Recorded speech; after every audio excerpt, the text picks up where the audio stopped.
Hello folks, Phil Gallagher of ThrabenU here for a modern video. Modern? Yeah, it's modern time. I'm ready to be heard again. So my relationship with modern goes, people tell me that Death and Taxes is good in modern. I play Death and Taxes. I get comboed out on like turn 2 or 3 and I have no interaction with what my opponent is doing. I put down the deck for 6 months and this process repeats. So today we're trying out a red-white Death and Taxes list. The idea here is that we can take advantage of Game 1 Magus of the Moon to crap on Tron decks and things of that ilk, and also have access to Cleansing Wildfire, which destroys target land. Its controller may search their library for a basic land card, put it onto the battlefield tapped, then shuffle, and you draw a card. So the original version of this deck had flagstones so that you could target your own land, kind of using it as a ramp spell and draw a card. But the original version that I was given didn't actually have enough red sources to reliably cast the red cards that were in this deck. So I made some adjustments and I made some small tweaks to the creature base as well. Originally, there were a couple of higher end things like Restoration Angel, and I just wanted to have slightly more consistent access to cards that I thought would have a decent impact on the game. The original list did not have Luminarch Aspirants. I added a couple of those in. That's been a card that I've been really impressed with in both Legacy and Vintage, and I figure in a smaller format like Modern, it'll probably do okay there as well. The sideboard is kind of straightforward and is the same sort of sideboard that I've been playing in these sorts of decks off and on for years. Notably here, there is something new. There is Strict Proctor. Whenever a permanent entering the battlefield causes a triggered ability to trigger, counter that ability unless its controller pays 2. I believe this is in the sideboard to help fight against some of the like Collected Company, Infinite Life Gain sorts of decks. I'm not 100% sure, but I was reluctant to cut that from the sideboard. I did add in extra Auriok Champions into the sideboard because this card has always impressed me in Modern, and there's a lot of burn and burn adjacent decks running around the format. So my hope here is that we have consistent enough tools to keep our opponent off balance. I don't think we ever are really a hard control deck in the same way that the Legacy deck frequently is, because our mana disruption that's attached to our lands isn't nearly as strong. We have Ghost Quarter and Field of Ruin as opposed to Rishadan Port and Wasteland, and that's just an absolutely huge difference in quality. And this deck is much more built around Leonin Arbiter than Thalia. We only actually have 2 Thalias in this version that we're playing here. Overall, I'm excited to give Modern Death and Taxes another whirl. If you want to see more modern content, please throw me likes and comments on these videos. The modern content hasn't done great in the past. If it does well, maybe that'll encourage me to make more. All right, let's battle. All right, I have kept a reasonable hand for game 1.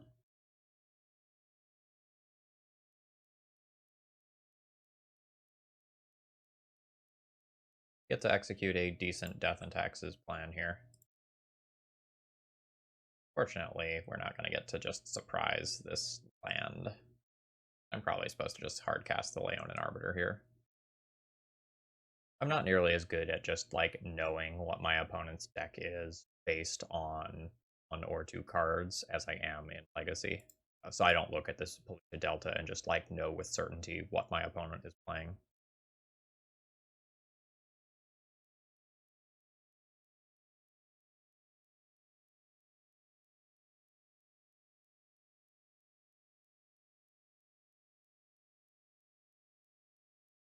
Field of Ruin will be quite good next turn. Okay. Looks like my Leonin Arbiter is probably getting bolted here. Oh, it's just an opt. That's great.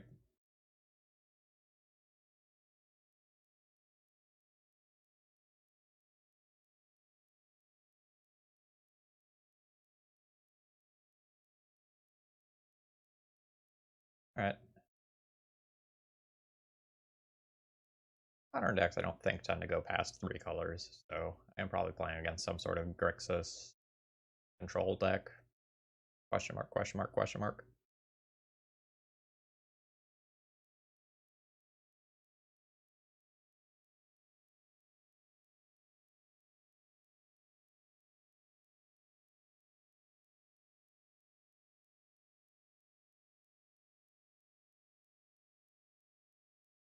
Okay. This is pretty sick.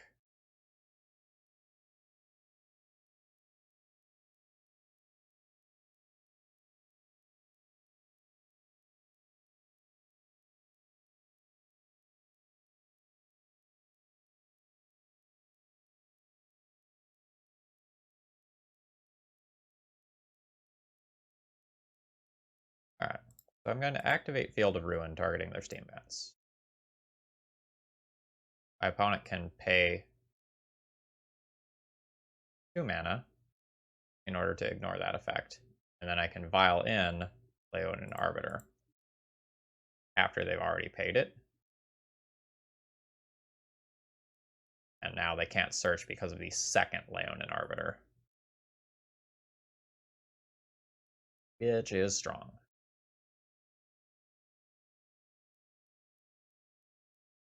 My opponent tried to hold up some mana in order to play around this situation, and it ended up not working out well for them.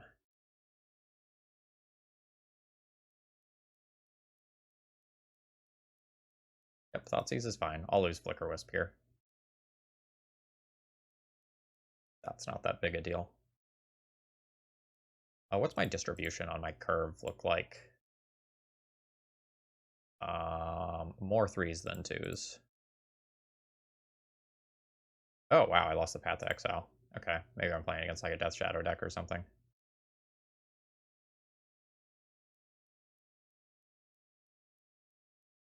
Moon.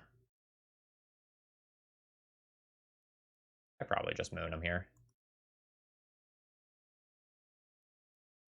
Although, oddly, the Moon Man does just turn the...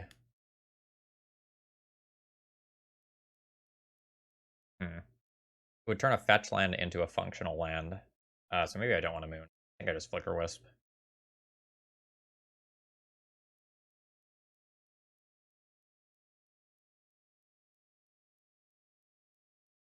Take them off of blue for their turn. So I have 7 power on board here. Right. So I saw Opt and Thoughtseize all game. How bored?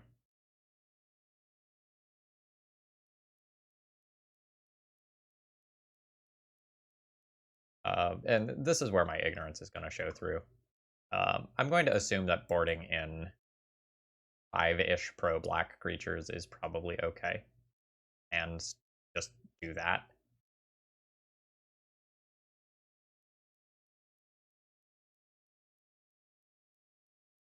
My opponent took Path to Exile, which is leading me towards thinking that this is indeed Death Shadow. How do I feel about Cleansing Wildfire? I don't think I like Cleansing Wildfire all that much on the draw against what is potentially an aggro deck. Let's cut that. Is Magus of the Moon the plan? I don't know that Magus of the Moon is really the plan here. Like, if I cut the 2 Maguses, that leaves me with a shit ton of flyers and a decent amount of other utility. And I just kind of pivot into a mono white deck with a slightly worse mana base. I think that's fine.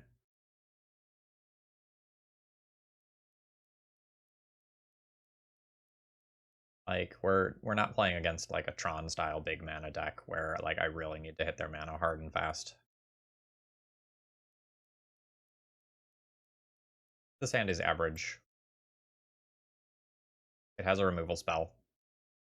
Has 2 acceptable turn 2 plays. I think I keep this, but this hand isn't anything special.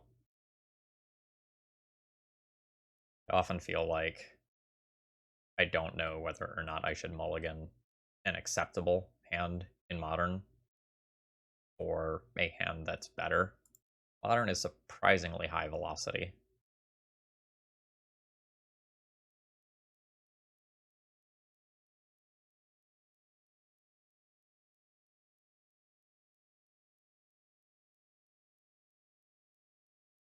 I did show my opponent the red in game 1, I believe, right? Right, no self-shocking this time.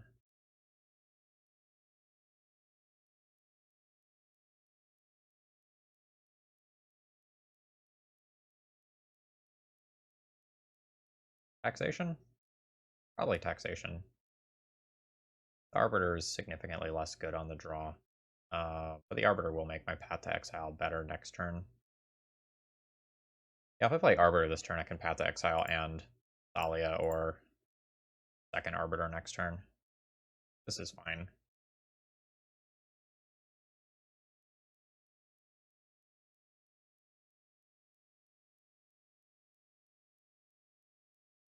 Okay. Is my cat dead? My cat has been eliminated.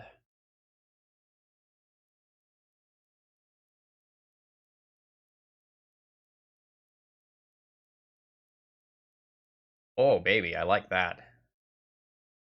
Yeah, I think this is just Arbiter plus Path, easy.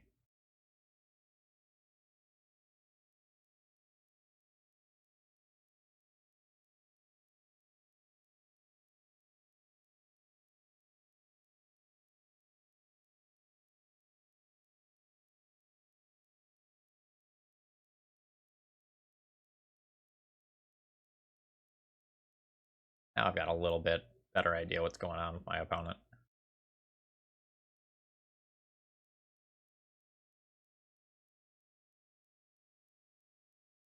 Oh.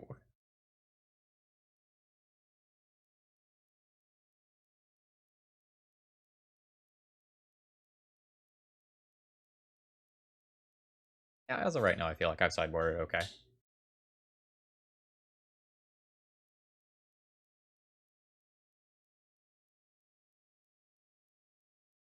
Sure.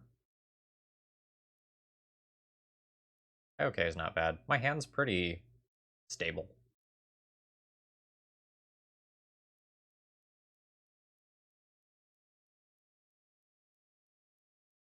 I don't know exactly what my opponent's like removal is going to look like.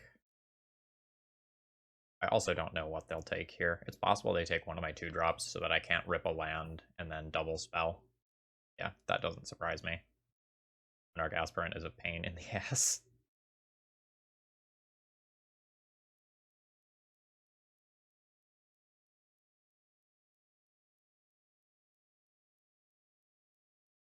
I think I want to just play on curve here.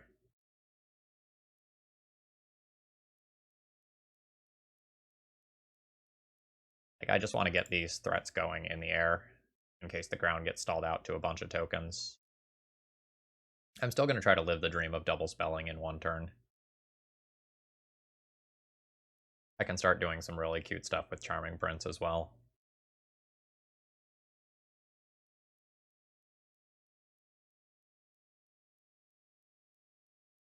For sure.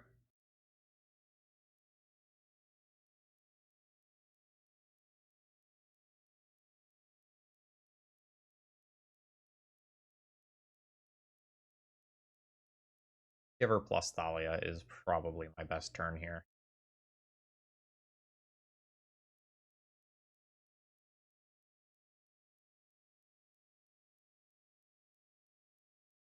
And I don't think I want to go for the Leonin Arbiter attack in. I don't want to trade that for 2 elementals.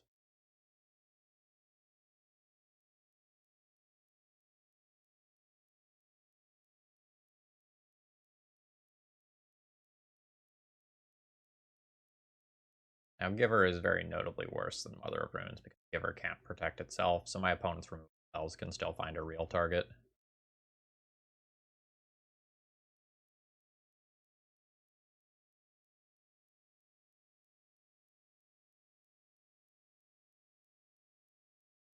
Yeah. I've got the ground held, though. Like, this is not a big deal. Mirran Crusader not great versus a pile of elementals, but again, I have the ground held down, so it's just the air that I need to worry about. Like, if I can just hit for 3 for 5 turns, that's totally fine and reasonable. The cool thing here is that I can attack with a Flicker Wisp and then blink it via Charming Prince, and then Still another elemental token.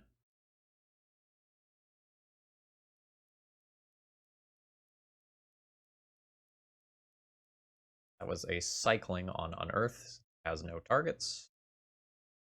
I think my opponent should have held that land.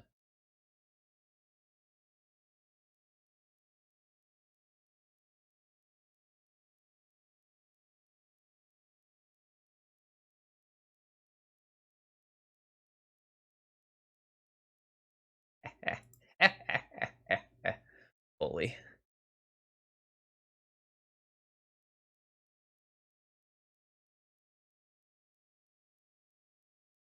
We'll see. Opponent could have some bangers like Culligan's Command or something. But it looks like they've just thrown in the towel. Okay, so Floris gets to be legal in Modern? Question mark, question mark, question mark, question mark. Sure. I'll keep this hand. I don't think this hand is anything special.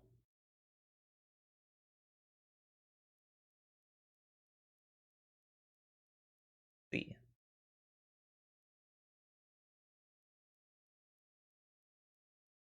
Seen this shit before.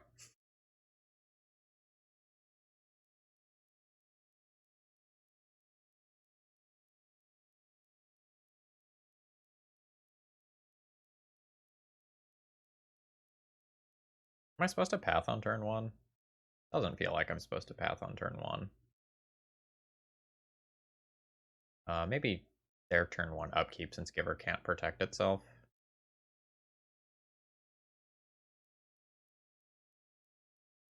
Eh.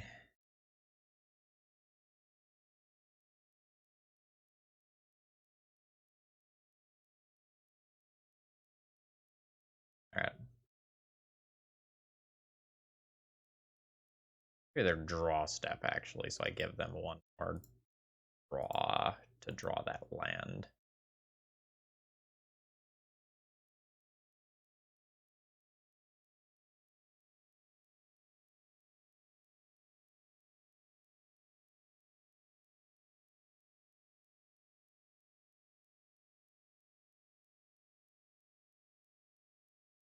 Has aura and equipment spells. They had flash. Okay.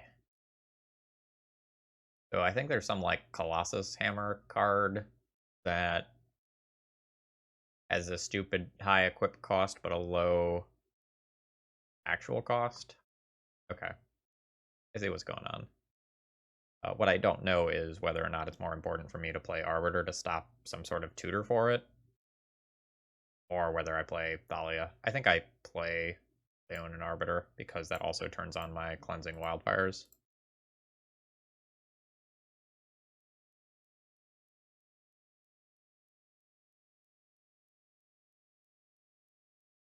We'll see, though. This just makes a Stoneforge significantly worse. Okay, that's not particularly scary.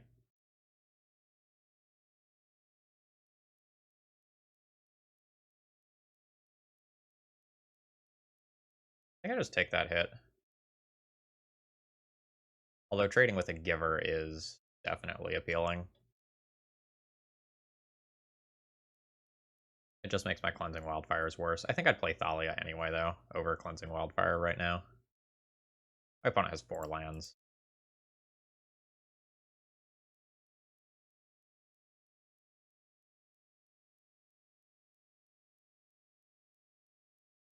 Also, can't you do that as if it has flash? Yeah, it can. Alright, Moonman not super appealing right now when I don't have any basics and my opponent has 3. Let's just play out an Archon.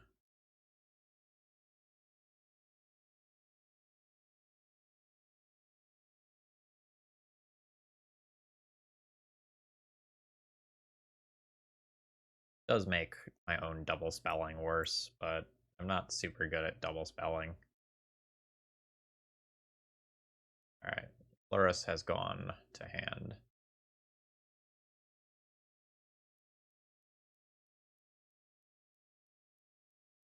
My own Archon bites me in the butt here a bit.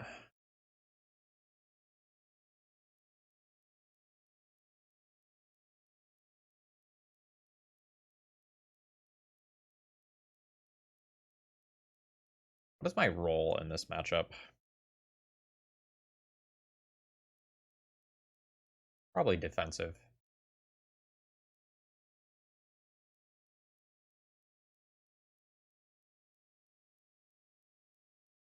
So I think I'm going to go ahead and destroy this. That gets me an untapped plains, and I can play Giver. I also forgot to swap out my plains art.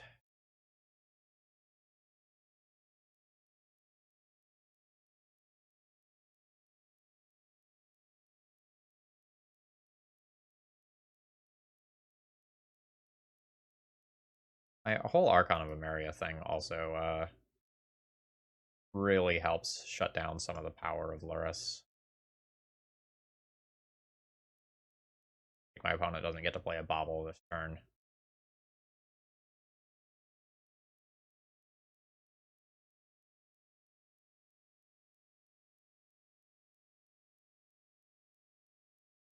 Oh, well, that's just insane.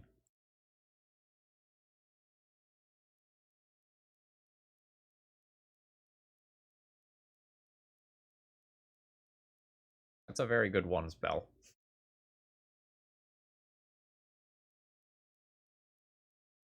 Junk the Lurrus here.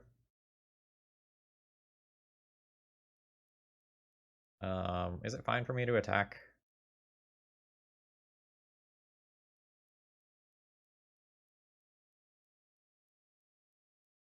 I'm not gonna attack. I feel like I have this game locked up if I don't just punt. I don't want to just accidentally die to equipment bullshit. I'm not familiar enough with the format to know what exactly my risks are.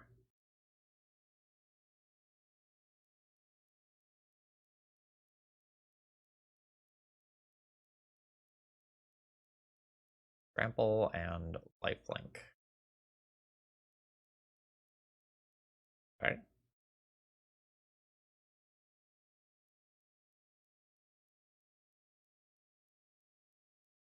Thank you for showing me more of your deck. I appreciate it because I don't know what's going on.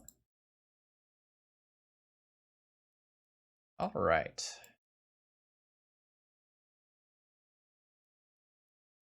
Wear Tear is okay. These things have protection from Lurrus. That's relevant. Revoker's okay for equipment, but only kind of because the Sigarda thingy can make them just auto-equip. I can rest in peace to stop Lurrus Bobble stuff. I think this is another time where my red cards just aren't good, and my white cards are really good. Minus Wear Tear, which I'm obviously bringing in. So this is going to be my starting point. Most of the other cards that are here are totally fine, with Charming Prince maybe being the weakest link.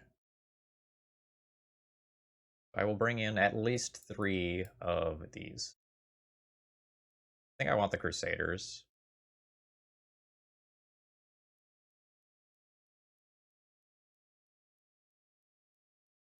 And I don't know exactly where I'm at on, like, Auriok, Champion, Revoker.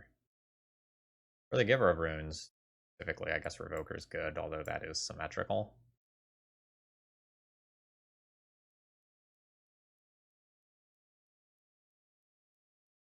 By mana value, not converted mana cost. Certainly not converted mana cost. Yeah, this looks pretty okay. I don't know if Auriok Champion is better than, say, an Archon or a Flicker Wisp or something, but I think I'm going to submit like this.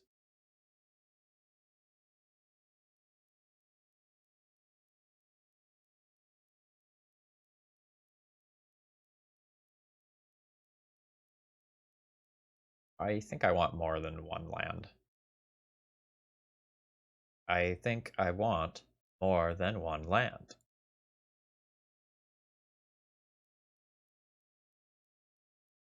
The weak link, the Vial in this hand.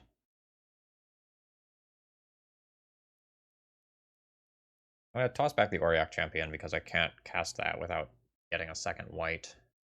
And I think Vial is the weak link. Vial is a great magic card, but it is still, like, definitely worse than Vial is in Legacy. You don't have, like, the same, like, Recruiter of the Guard chains where you really, really, really need to, like, have a Vial if you want to do the most disgusting and degenerate things. Same play pattern as last game. I think. Let a draw step stop.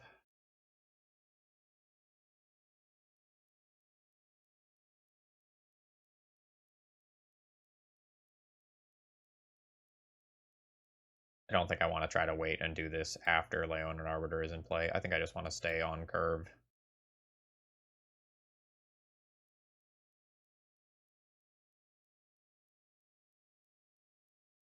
I want a multi-5 and on the draw. I'm a little scared. For sure.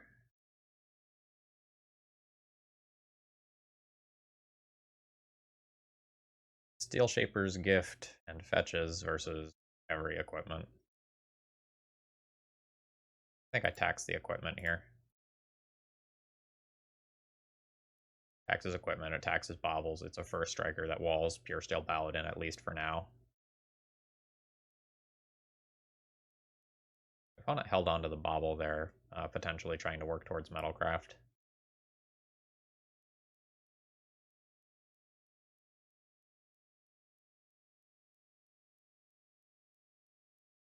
Ringleaf Drum. Cool. Thalia feeling good.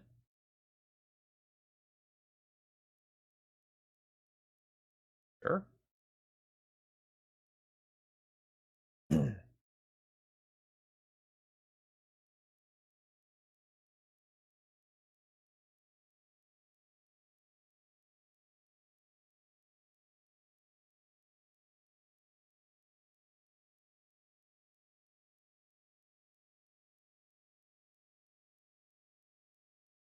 I'm gonna play mana efficiently here.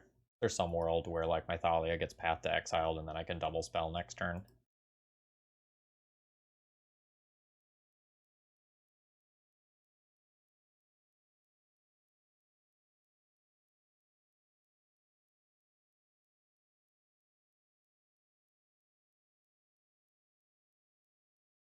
Alright, so the equip on this is free. My opponent just gets to make a large creature.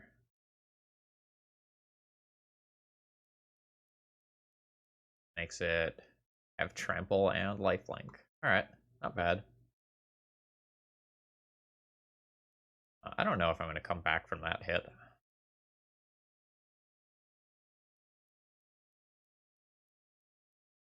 My opponent's deck is most certainly doing their thing. I'm just going to take this to the dome.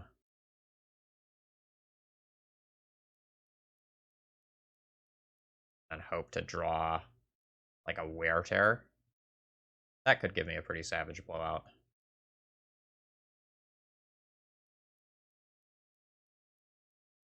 Yeah, I needed like Wear Tear or Skyclave there.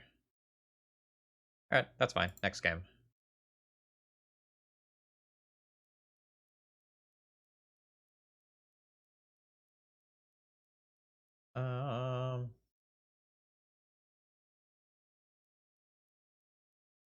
Good enough? Probably good enough.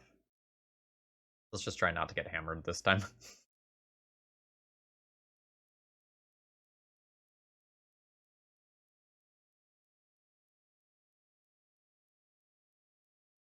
This hand is fine.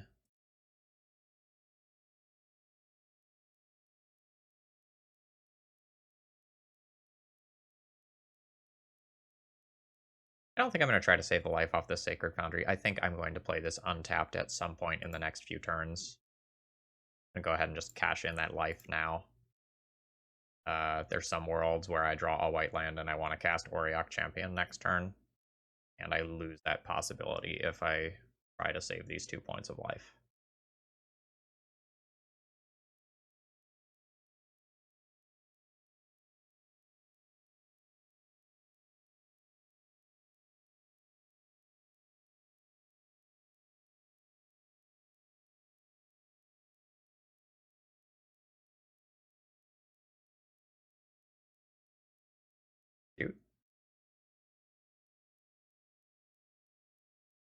Guard as aid kind of makes that very awkward.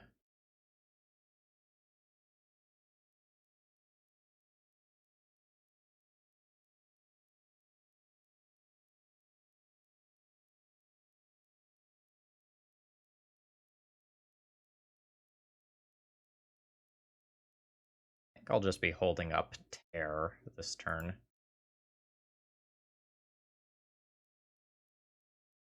I don't think any of these things are good enough to try and wear Tear now.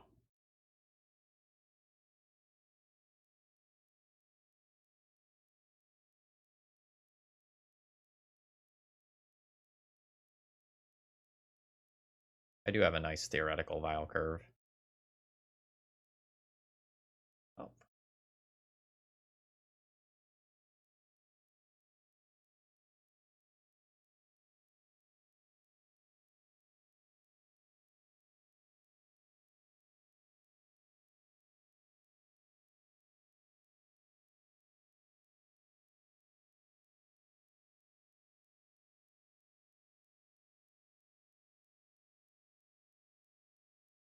Alright, so I don't get any use out of my mana in this turn cycle. That's fine.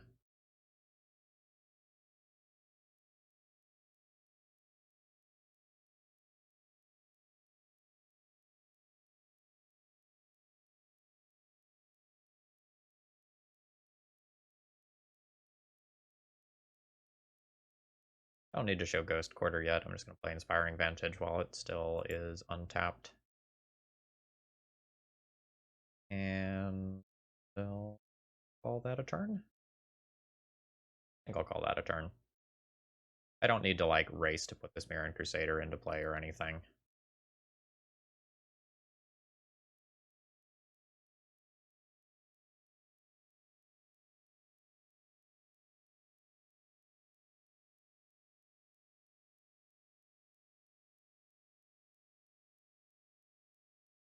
Yep.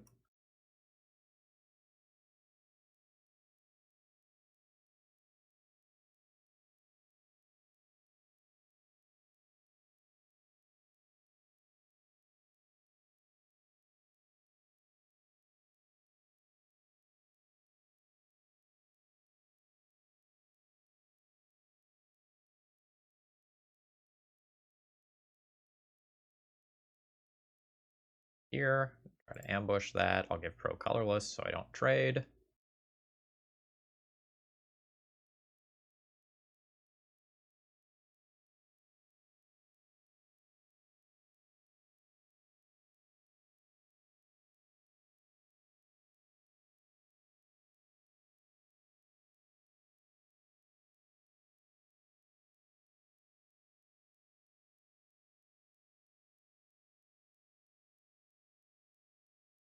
Destroy target artifact. Destroy target enchantment.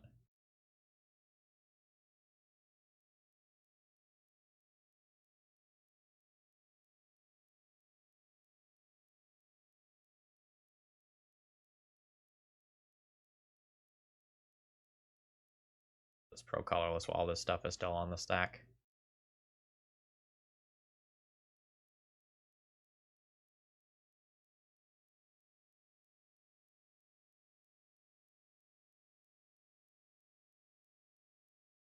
Alright, that's the sort of thing I'm hoping for. I think if my opponent doesn't get to use the hammer on me, I probably end up pulling pretty far ahead in a longer game.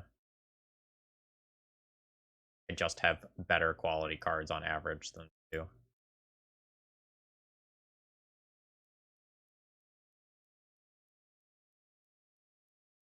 I don't know what I need to play around in terms of like mana tithe and protection type effects.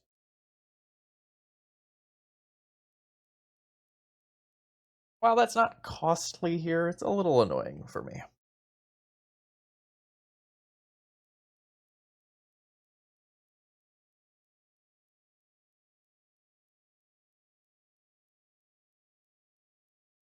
Take out some stuff now.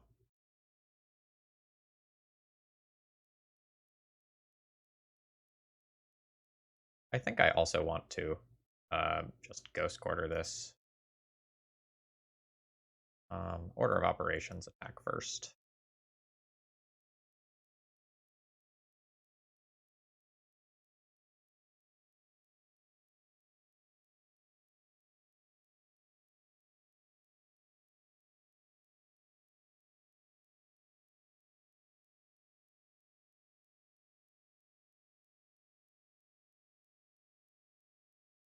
Now there is the Luris looming. But I have 5... 5 damage a turn might not be enough.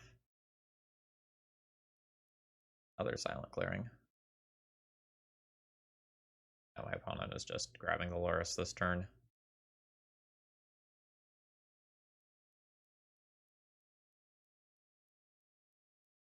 I expect they'll use their other mana to just cycle silent clearing.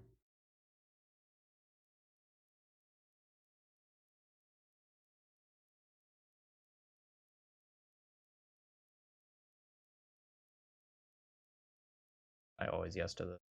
I can always...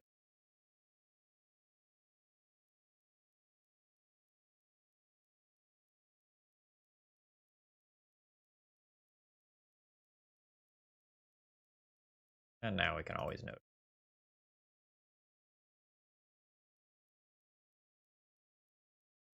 That's not bad. That's not bad at all.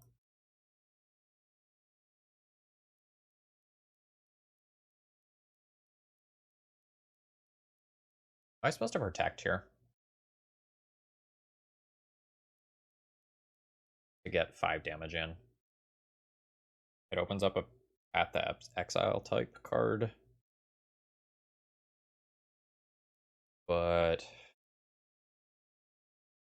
Colossus Hammer, large lifelinking Luris is kind of an issue.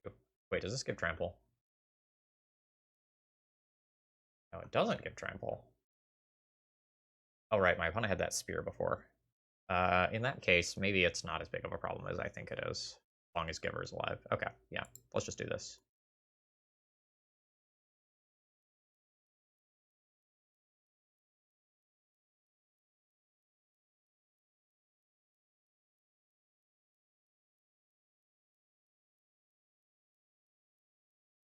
I think I want my opponent to cast Luris, and then I just Archon. Response, and just kind of like leave them with a turn that's unproductive.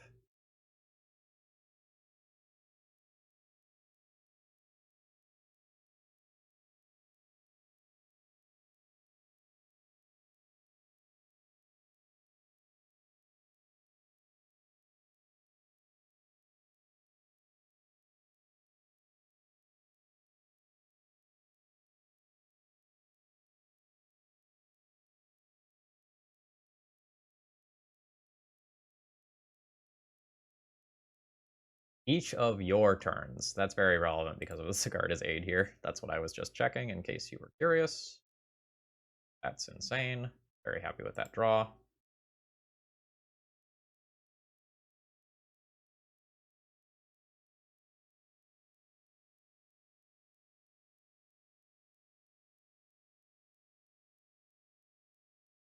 Stoneforge might just hop in front of the bus here.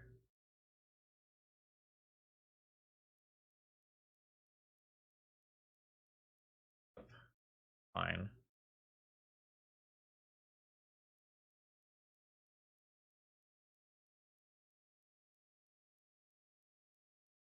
That puts my opponent to 8. Probably 2-ish turns. Now my opponent can re-Stoneforge off Luris.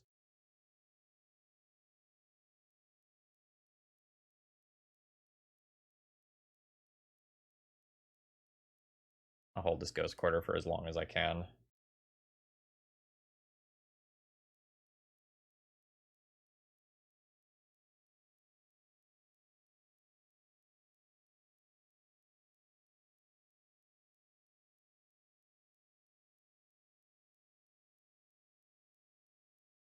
I assume my opponent will go and grab that Shadow Spear thingy here.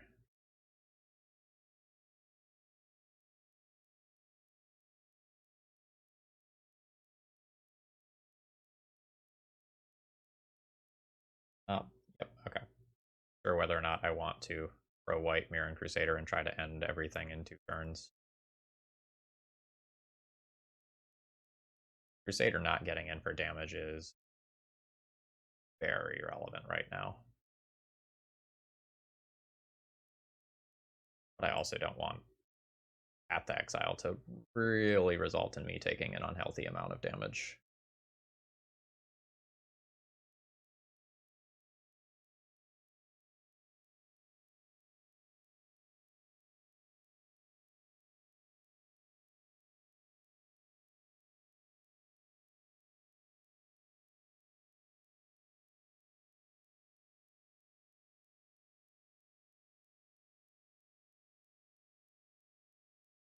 I don't know my opponent's deck well enough to know how patient I need to be versus like how carefully I need to be trying to just avoid blowouts.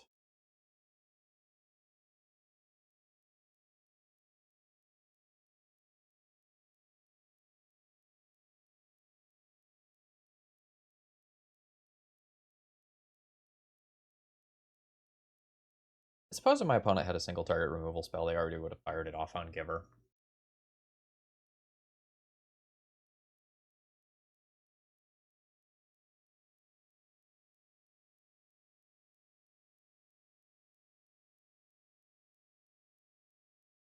I want to know if my opponent has a basic black sword.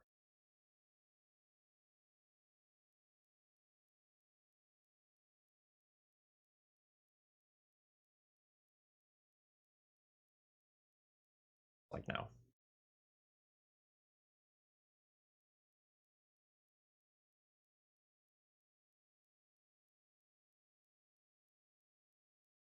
Fatal Push on the Archon, huh? I think I know, sir, that.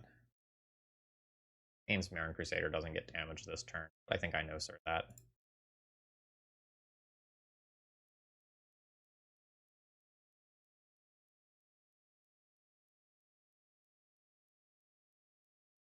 Interestingly, I turned on the Fatal Push by making the play that I did.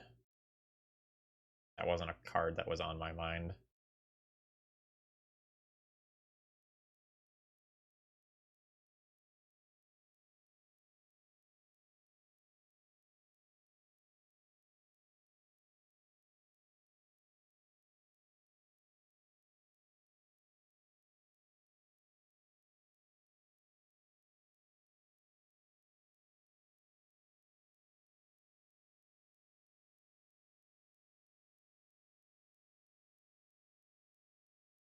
Forgot about Sigarda's aid. My Mirror Crusader could die here.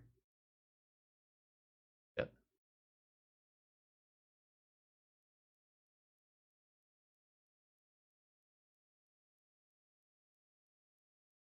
Oh, wait, no, it can't die because of the Archon.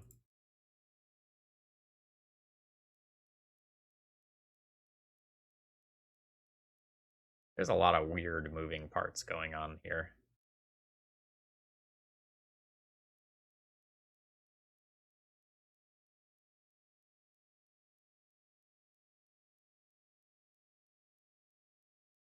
Guess it would take. It really takes 2 spells in order for me to, like, be in a bad spot here.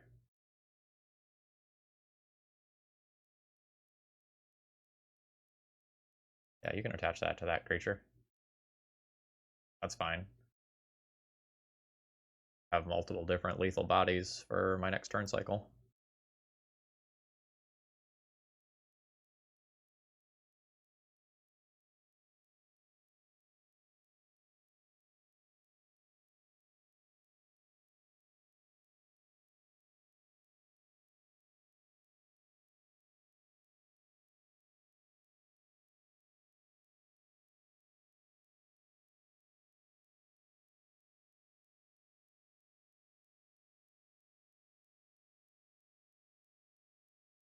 Okay, what, if anything, do I need to be playing around? I attack with Archon only. And then I don't run into accidental oops lifelink. I think is correct, and then I have protection from white and the ability to cover Inkmoth Nexus.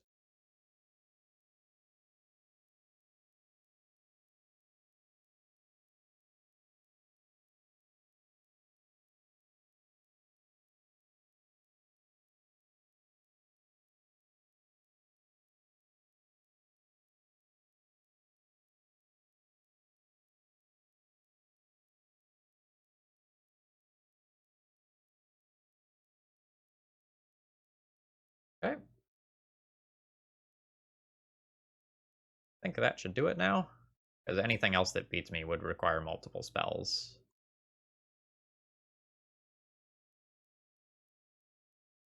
Alright, good games, opponent. Okay, I've kept kind of an average power level hand. I have Leon and Arbiter plus 2 land destruction spells. Well, 3 if I could get the mana for the land destruction spells, though. Alright, now it's our time to shine. Let's blow up some lands.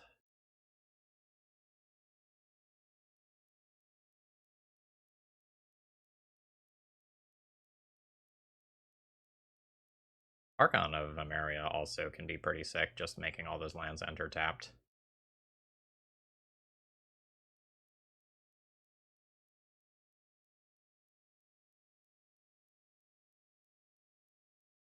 Man, if I had played the Ghost Quarter last turn, I could have Ghost Quarter plus Cleansing Wildfire this turn.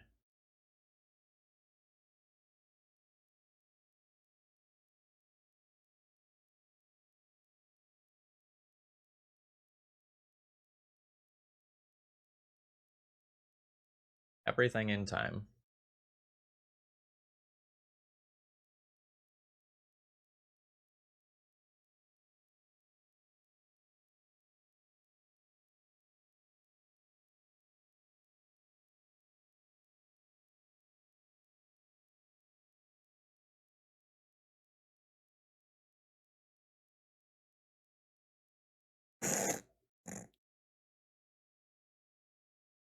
A couple of cats hanging out, having a good time. I assume Revoker's good. Assume that Wear Tear is playable, but nothing too exciting. That's probably all that I'll do. I can consider Mirren Crusader over some body if there's something I don't actually like. Now, I'm not overly familiar with what the exact builds of Tron look like right now. Like, I don't know how heavily they skew on planeswalkers versus creatures. I saw Eldrazi Temple, which makes me think there's going to be something like Thought-Knot Seers in there, so I'll probably keep my paths.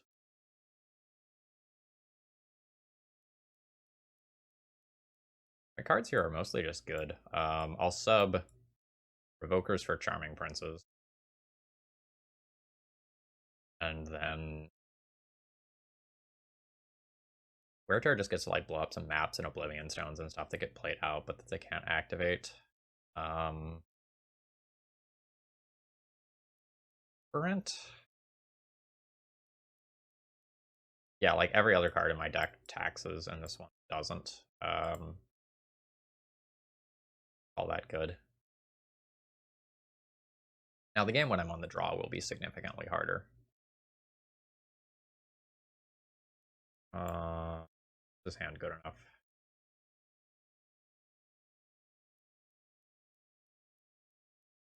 I don't know if this hand is good enough.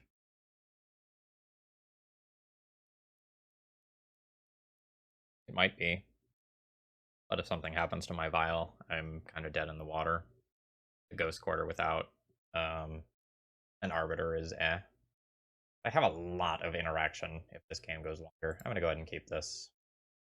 If nothing else, this will just let me see how the one land Aether Vials feel in Modern.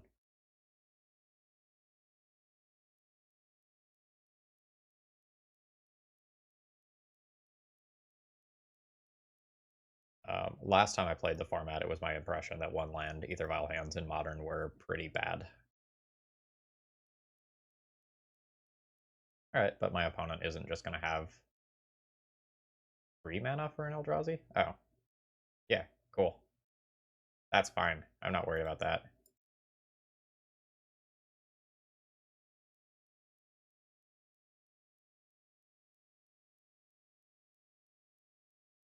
I don't think I'm supposed to just Ghost Quarter blind here.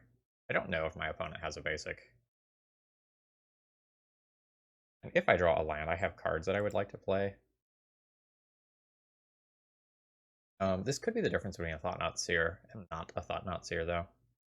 Maybe I do go ahead and Ghost Quarter.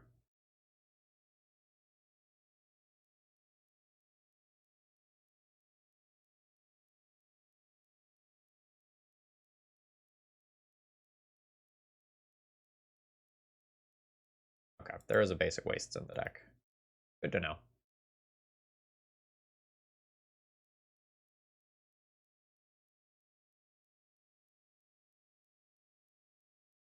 Oh. Kind of unfortunate how I chose to play that out there. I think my opponent is supposed to search right now, by the way. Or I have the chance to violin my own arbiter and completely blow them the fuck out. Exhibit A. Yeah, I will move to discard rather than let them get this map piece here.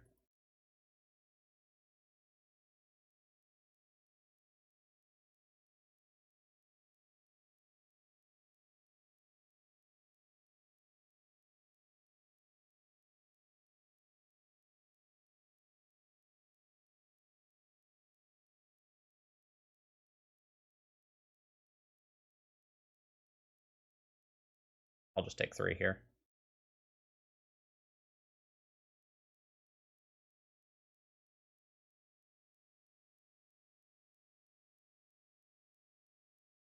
Blast Zone wrecks me. I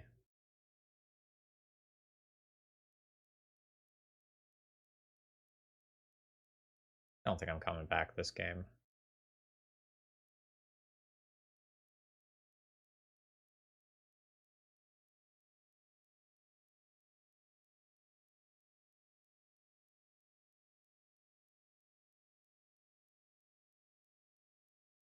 I don't think my opponent's play patterns are good, though.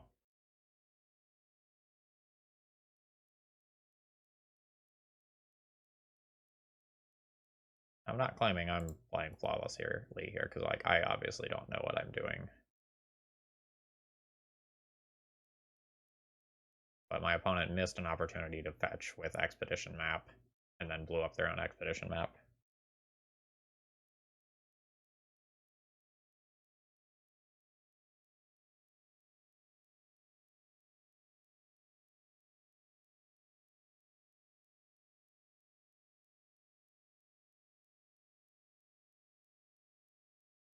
I want my opponent to play some more cards so I can get a better idea of what their deck does.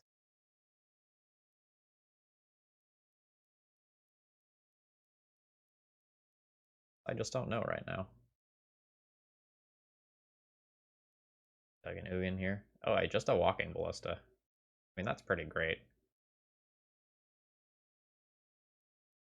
Alright, I can safely concede there.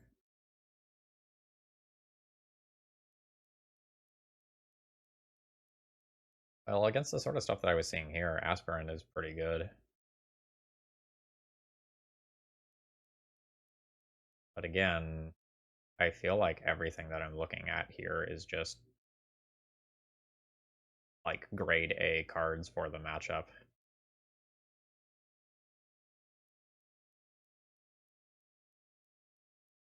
Like Thalia is probably the weakest link of the cards remaining in my deck, and not sure if Aspirant's actually better.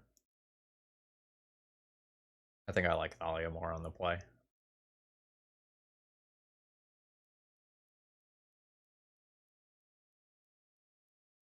Yep, this is fine. It's not amazing. It's just fine. I think I'm going to play Sacred Foundry tapped and not hold up Path on turn 1.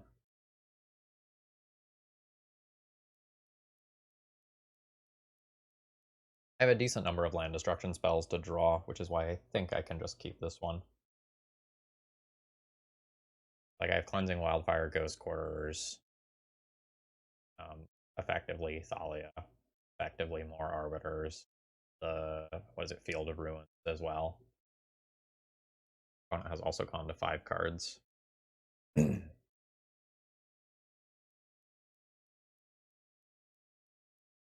I think the combination of being on the play plus my opponent mulliganing a few times is putting me very far ahead here.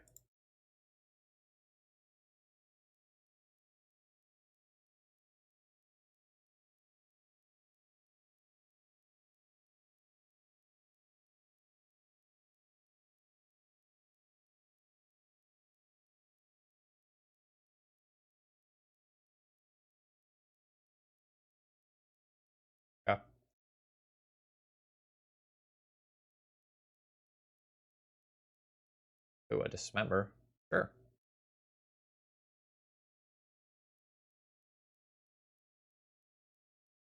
Exile graveyards. Yeah, that's fine. We'll continue to play the Search Hate.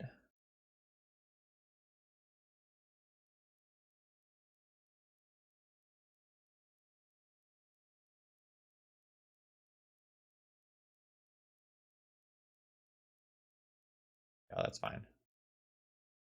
I'm gonna Path to Exile that. I will blink it next turn if I'm given the opportunity. Right now, the Eldrazi Scion is a one-time mana source. I don't want to turn it into a permanent mana source. Well, actually, I could have pathed and I just don't make them search, but I don't know. This is going to end up working better for me. Although things theoretically could have gone worse. That might have been a misplay.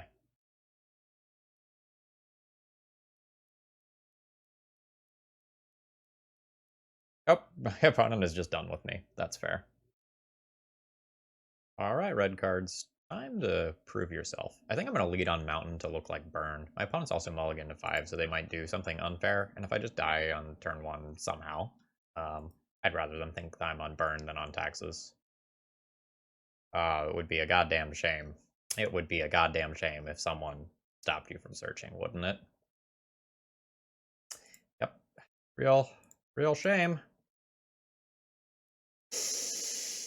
Mmm. Mmm.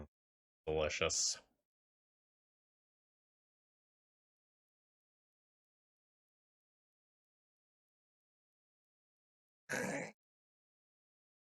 Alright.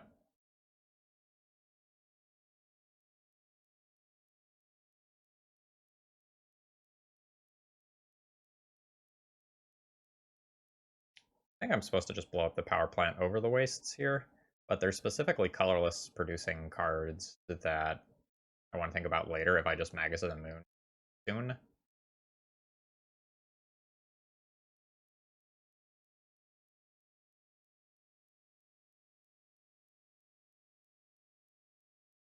Not 100% sure.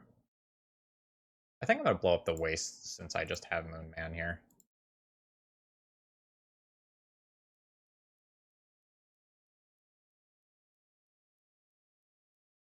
I guess I should have waited to play my land, but I'm used to playing around days in Legacy. Doesn't matter, these are going to come into play untapped later anyway.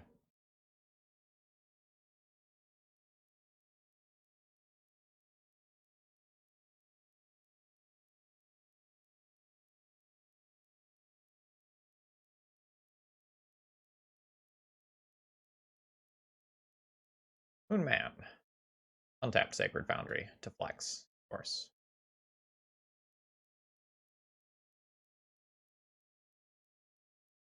I have drawn only 3 spells, which is not the best. Oh yeah, you do your thing.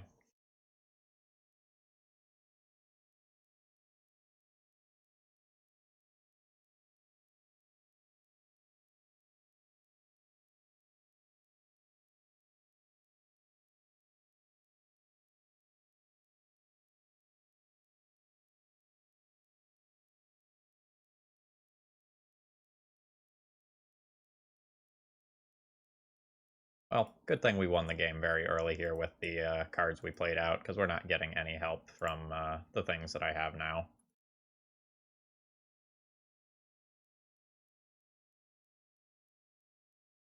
Alright, nice. Alright, if I remember correctly, I didn't really board much before. I think I boarded in these 4 cards. I kept my paths before. I think I went Aspirants and Charming Princes out because basically everything else has the possibility of taxing, and Giver of Runes protection from colorless is still at least somewhat relevant. Yep, looks good to me.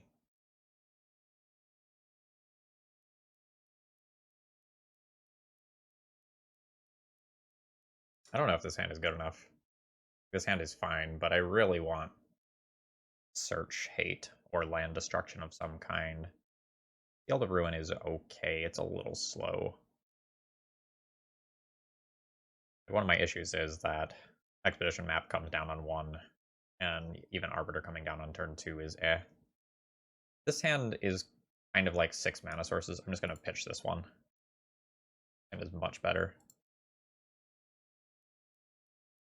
The Cleansing Wildfire is excellent here, but it's the least castable card in my hand, and I can at least Magus off a Vial. Let's start like this. I'm worried that I'm just on the draw here and I'm going to be too slow. I ignore Vial.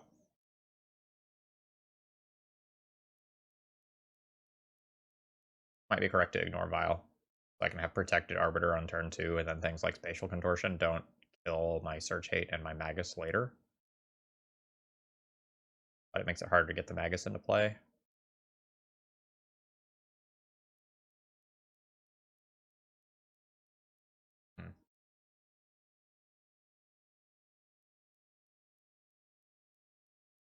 That might be me playing too safely and not taking advantage of what my opponent hand could look like if they just stumble a bit.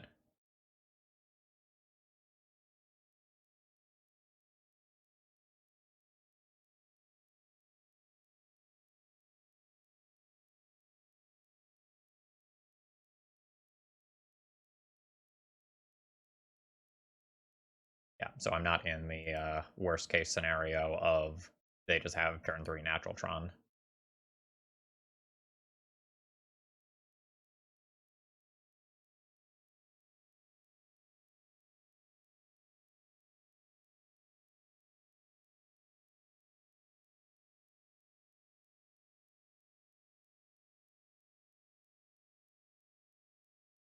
Don't have the right side of you currently. Not that you're great right now anyway. This is an attack in for 3 turn. Might be an attack in for 3 turn and just blank the Chalice. If my opponent had the ability to remove Arbiter, they should have done so while Giver of Runes was still summoning sick. So keeping that in mind as the read, I'm just going to crash in.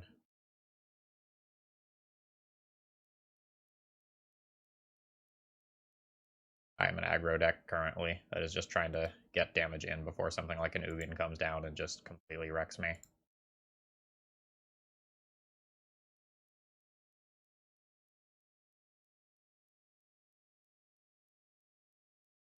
My opponent also just like could naturally have it. I just have an 8 drop rather than a 7 drop.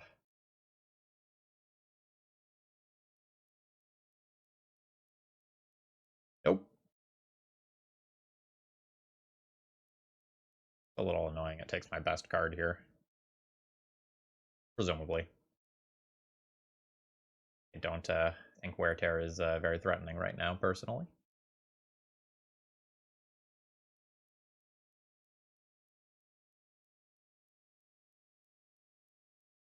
And based on my card distribution, I will be ticking Vial up to 3 here. Beautiful. I think this is correct.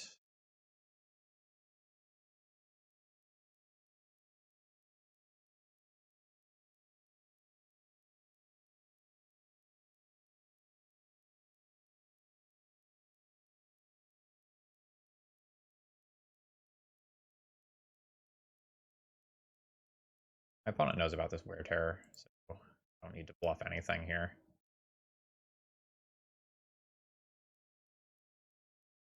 So Flicker Wisp my Flicker Wisp to untap this Flicker Wisp.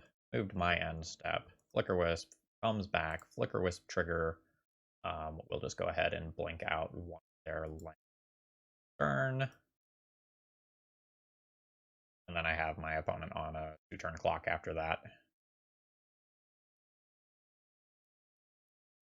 Actually, I wonder if I was not supposed to blink out Chalice because of Expedition Map. Sort of interesting.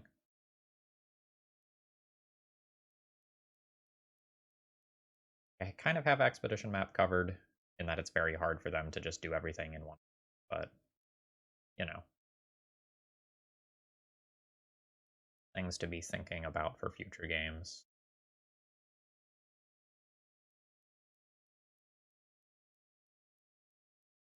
Sure.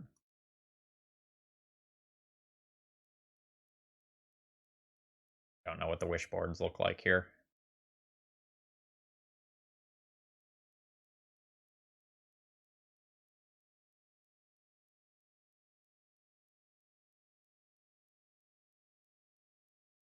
I assume something like a walking ballista could be in my future. Yeah.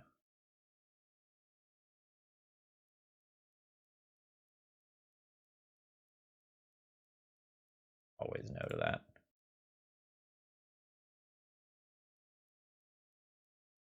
Alright.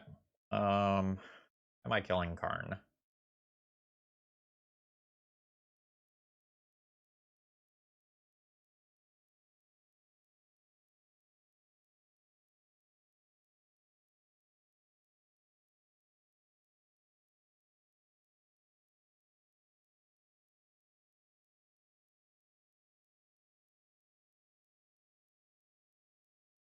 I probably have to kill the Karn.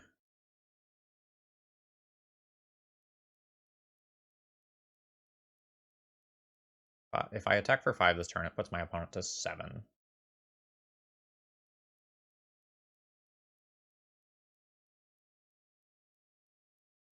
Probably supposed to hold back the Giver, though. Because I know Walking Ballista is potentially incoming.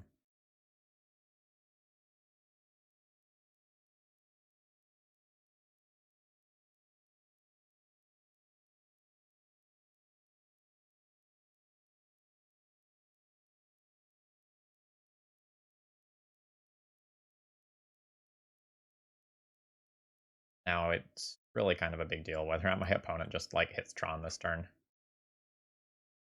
Alright, they didn't hit Tron. They can still do a Walking Ballista for X equals 3, which is pretty darn good. But might be beatable.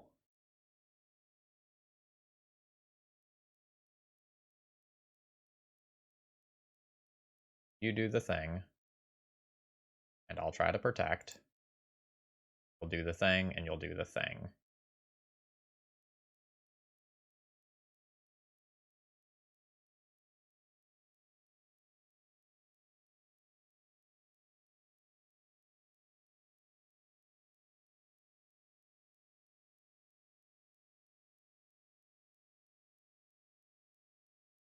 Say my opponent is currently favored in this game, but it's pretty close.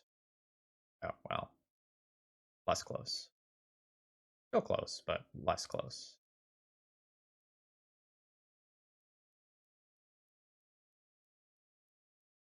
We'll get pro colorless, crash in with you.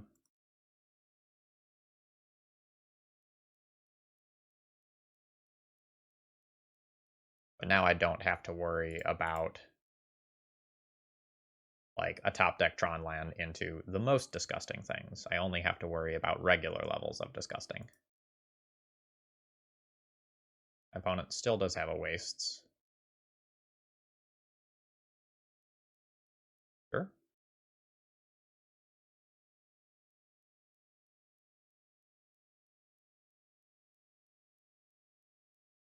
I just have you on a 2-turn clock. I'm not super worried about this.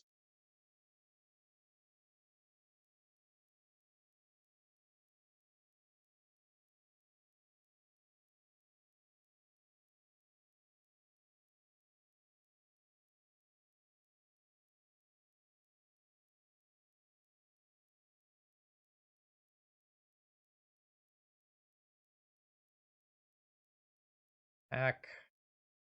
A little weird on their end. They could be representing something like a dismember. Actually, I guess dismember isn't that great. All right. Well, We'll block and protect colorless here.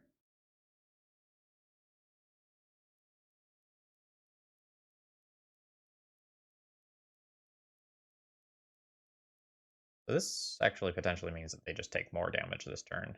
Now they can just take 6 and go to 1. Or I can leave back a Giver.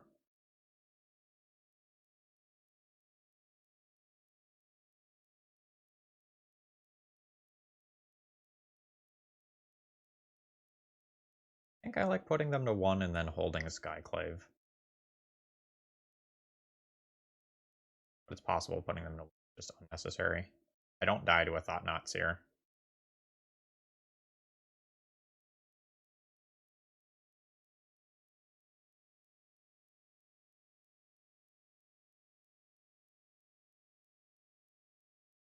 I don't think I want to put this... I don't think I want to cast this and then see if I, like... or vial this in now.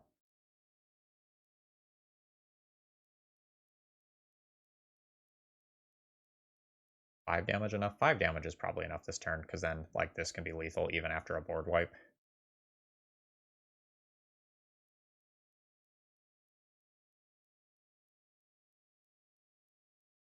Yeah, go ahead and do that.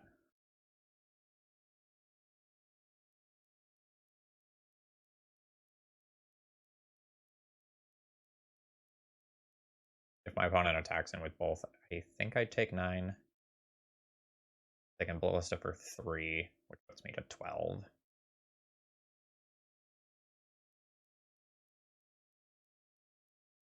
And I have Reality Smasher covered because I can just Skyclave Apparition Thought-Knot Seer. I think that should do it. Got all his Dust beat.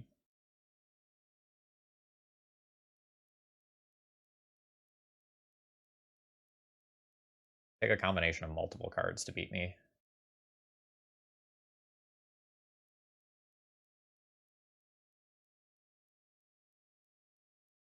Alright, my opponent has started tapping mana.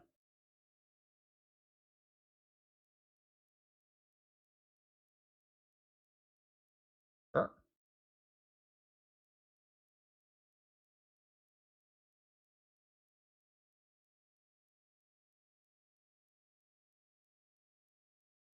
Everything's still colorless.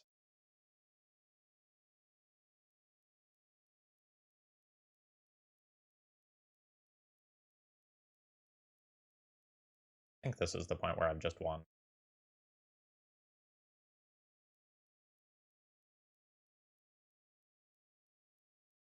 Now I just can't think of how I lose.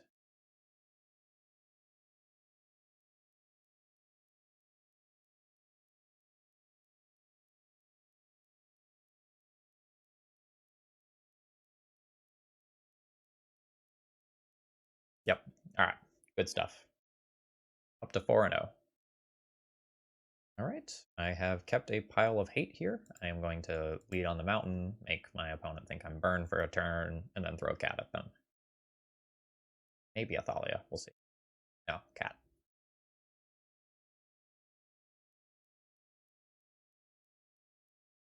But it's close.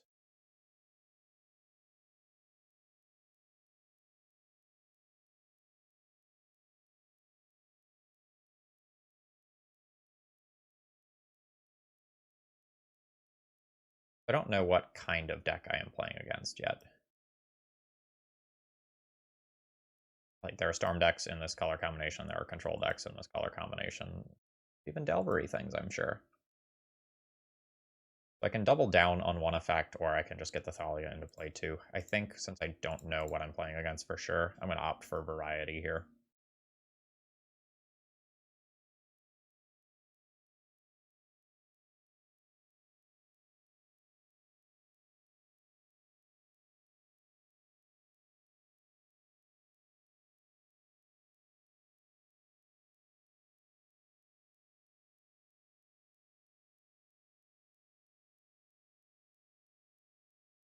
So my opponent's very likely to pay for this. So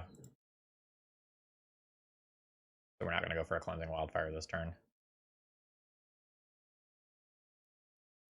And this is the downside of taking the line that I did last turn. I diversified, but I allowed my opponent to fetch.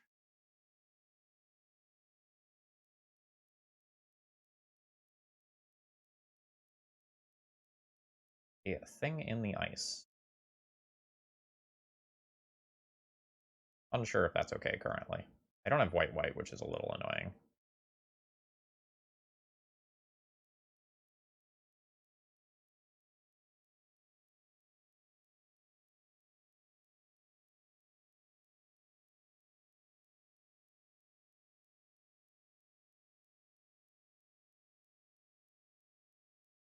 Alright, do I want the flyer?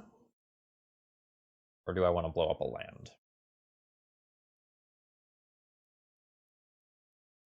Honestly, I kind of like the squeeze that I have going on right now. But could leave some stuff stranded in my hand.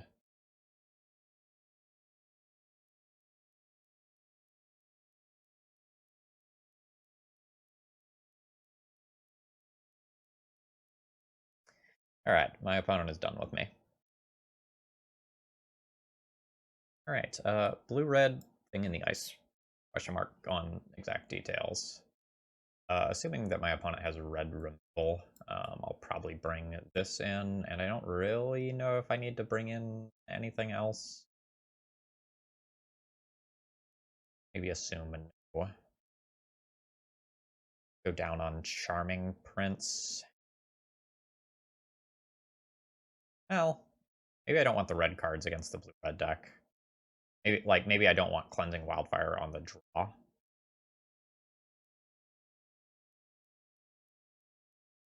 Maybe I don't want Cleansing Wildfire on the draw.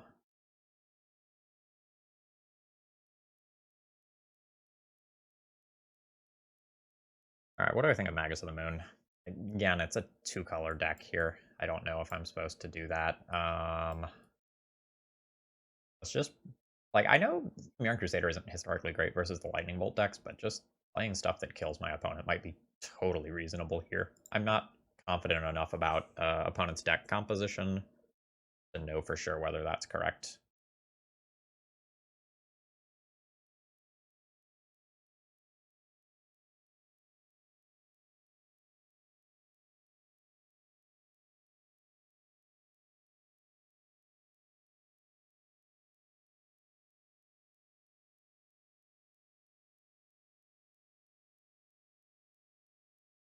I lack the discipline.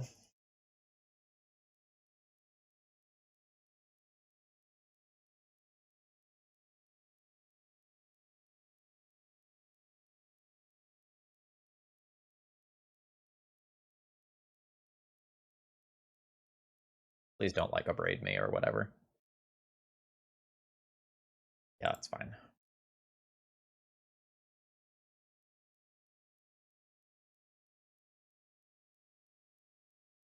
So now I can hold up path. I don't think I need to path that thing immediately, but I don't know what counter magic I should be playing around.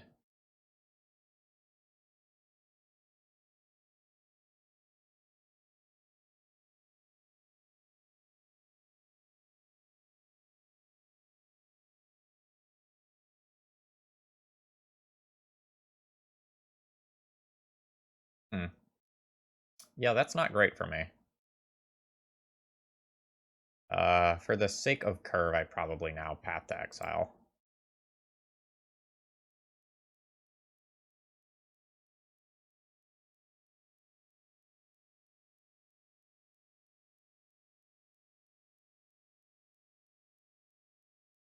We're just tapping that so that they can't put in a 1-drop if they have a 1-drop.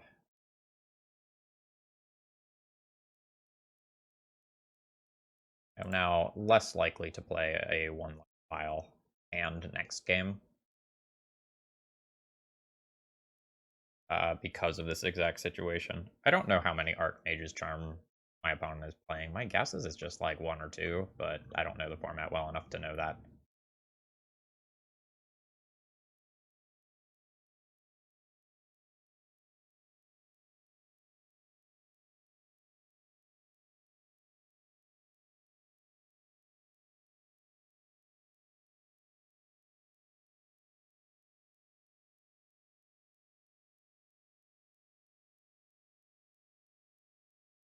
What do I want in play here?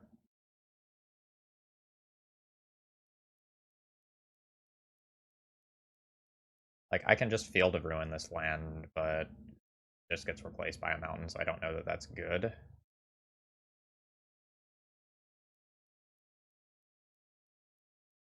This can just get bolted. I think I want redundancy in this effect.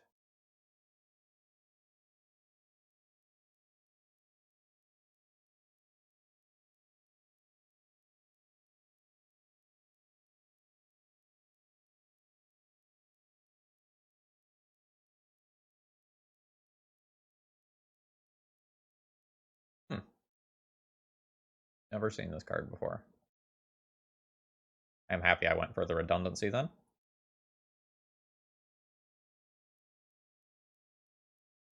Now I can slow roll my Flicker Wisp here to reflip a thing in the ice later.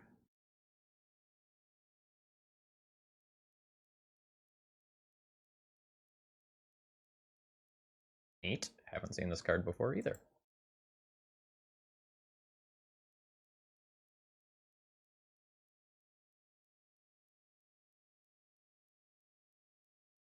It's kind of low on gas.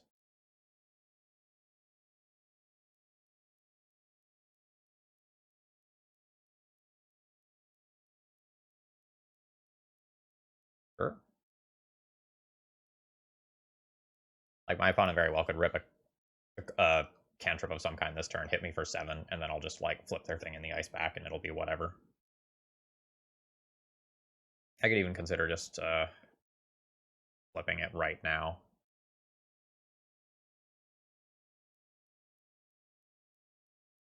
So that I don't take 7.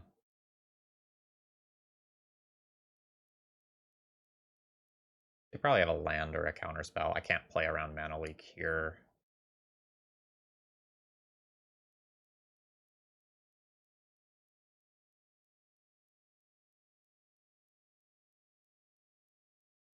Sure. A little unfortunate.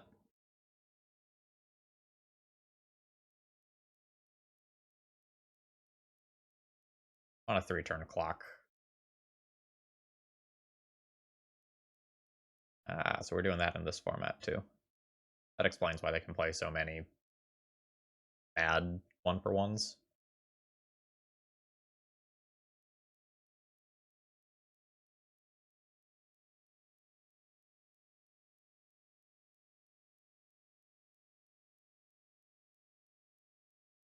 You have a CMC of, I believe.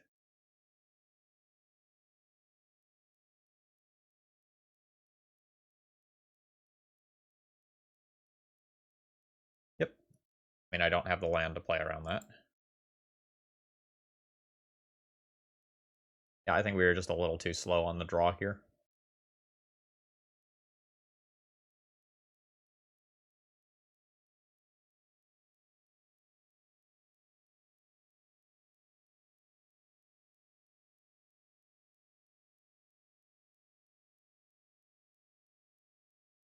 Losing the vial was also pretty damning, to be honest.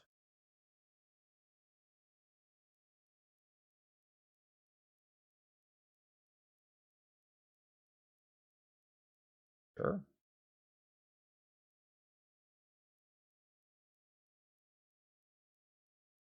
Oh, that is just a 6/6, so I will die to that. All right. GG. Next game. Paid to be on the play this time. Um,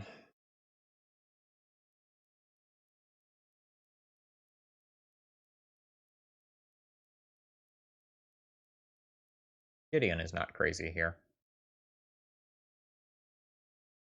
Just as something that can create a whole bunch of chump blockers, or that's just like good top end.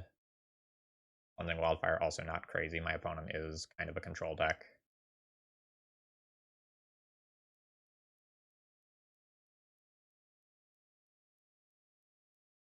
I'm going to go ahead and play these Charming Princes. I don't think I'm going to Cleansing Wildfire, because it's just not great on any non-Leonin Arbiter hand. Charming Prince could be better than Crusader here just because of curving out. This hand does not do it for me. This hand's not great either. I'll keep it.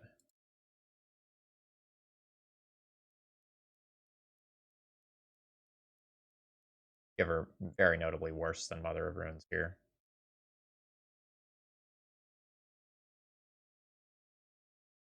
This may be a time where I keep both Givers and I do the Aether Vial trick.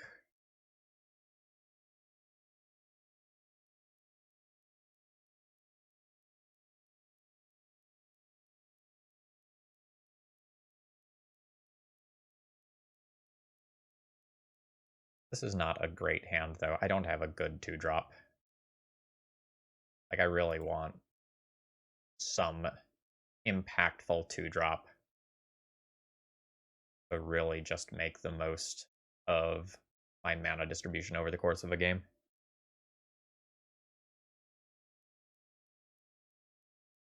Oh, excuse me.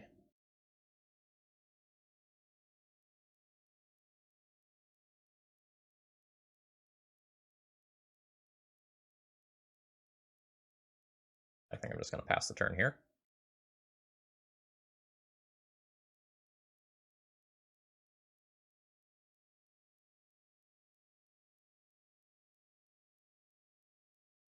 Interesting.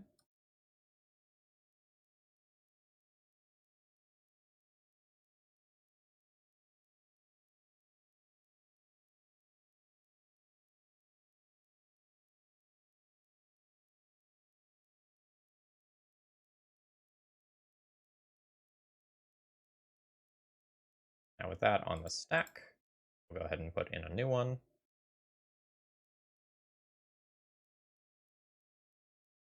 And then I can tick this up, and then I can be able to Flicker Wisp next turn.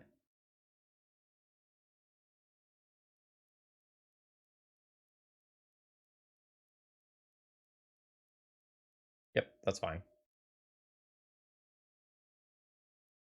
I am good with that trade, because it means that my Givers are more likely to make it around the board.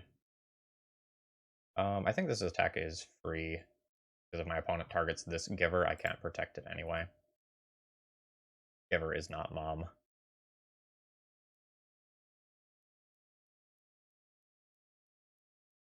If I just get double removal spelled here. Very bad if I do.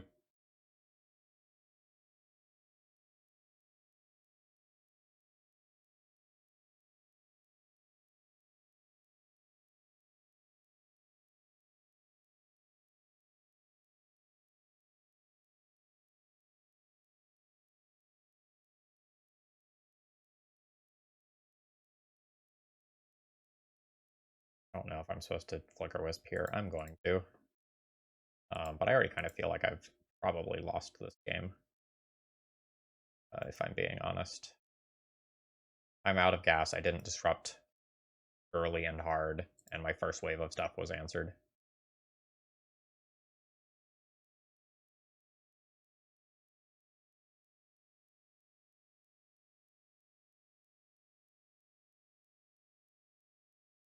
So always no to that now. Gonna hold that land.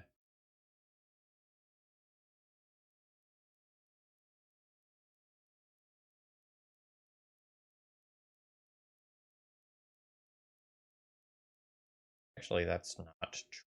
If I play it, I can play a Path to Exile on their turn around a mana leak.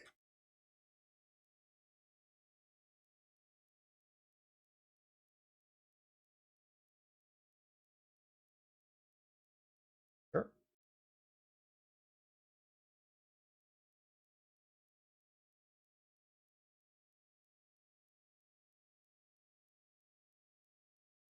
I think I'm going to take a pause in the end step here and just think about putting something in. I don't have anything, but I just want to plant that I might have another Flicker Wisp.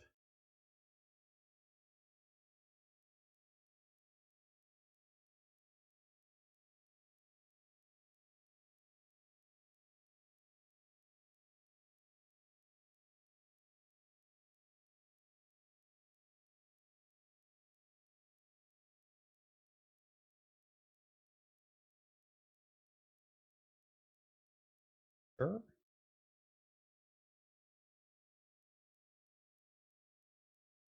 Sure.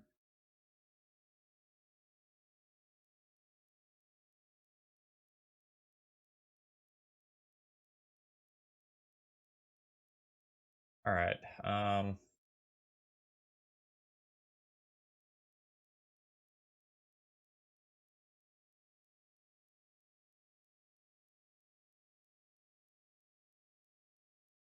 I think I'm going to put some pressure in play here. I'm just going to take this out this way.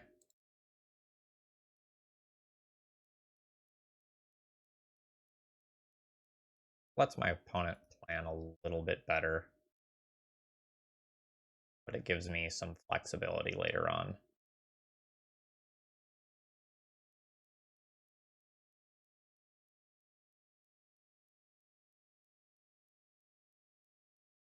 Sure. My opponent's got 5 cards. I'm not overly surprised that something like this is happening. This is where something like a Gideon coming into play would be cool. I don't think I'm going to take out the 2/2 illusion right now.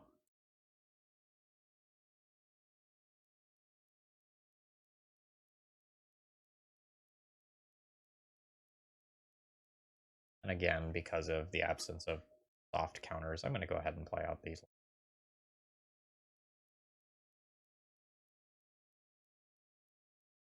But my opponent is pulling ahead here. Anything can happen. They're at 9. Like, I can just draw some Flicker Wisps and go to town that way.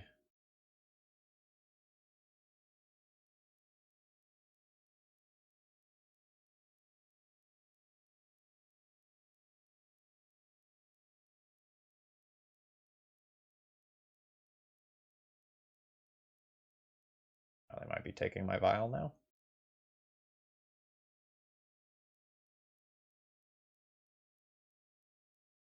Sure.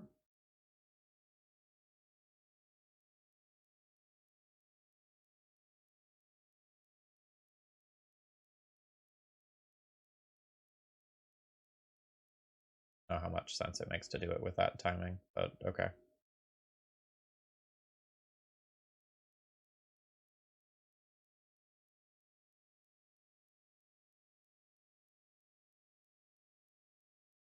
I think I need to go ahead and take out this Snapcaster.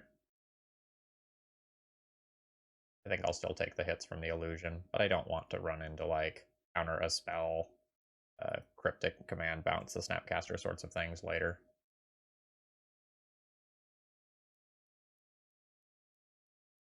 Yep, this is the sort of stuff that's going to let them pull ahead, like this and cryptic command and Archmage's Charms.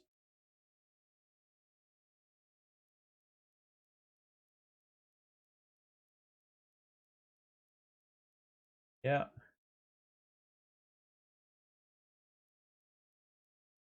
I'll just fire this off. They'll play around Mana Leak here.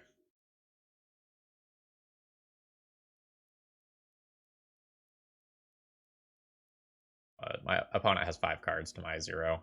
I don't have that many things that give me card advantage. I have a bunch of dead draws in my deck and no filtering. Slow death, but going down here, I think.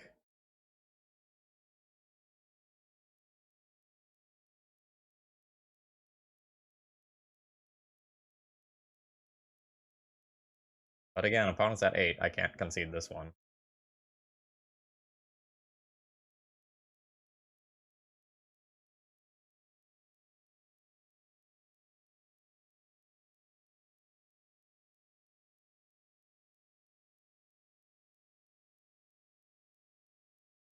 I don't know if I'm actually supposed to even play a Gideon if I draw one. I'm maybe supposed to wait a while still. That's what's kind of weird about my current situation.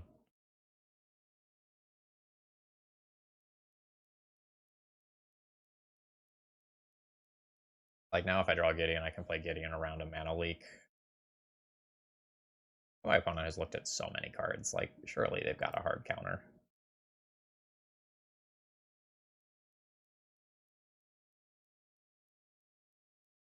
Sure.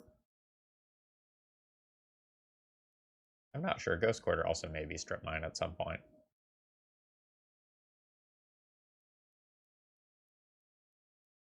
Right, that is Snapcaster number 4.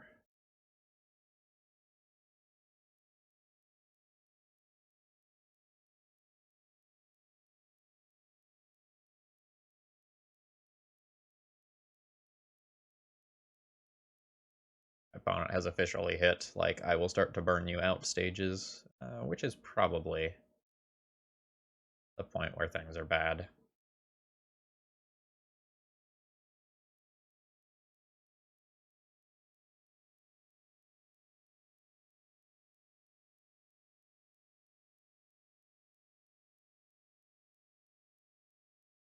Alright. I think I'm just gonna F6 here, let them do their thing, finish me off. Now, if this thing in the ice flips, I believe it will also return their Snapcaster. I believe this is symmetrical. Yeah.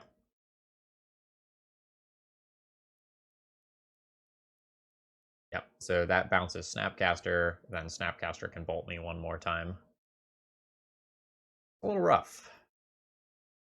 Not much to be done there. We didn't have a 2-drop in the opener, I believe, when we kept the hand, so, like, our hand wasn't ideal in that regard. Our opponent also just has the ability to bury us as the game goes long, so it's kind of whatever.